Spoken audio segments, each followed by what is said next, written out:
मैं देवनाल। मैं ही हूँ। आपको हमारे साथ पुलिस स्टेशन चलना होगा।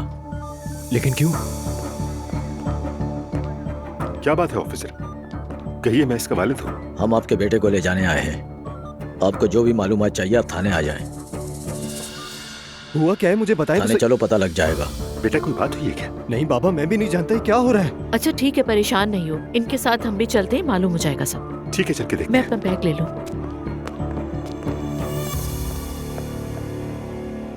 तो सुमैया खाला, मैं आपका एक बार फिर से सिंगल किराएदार बन गया हूँ।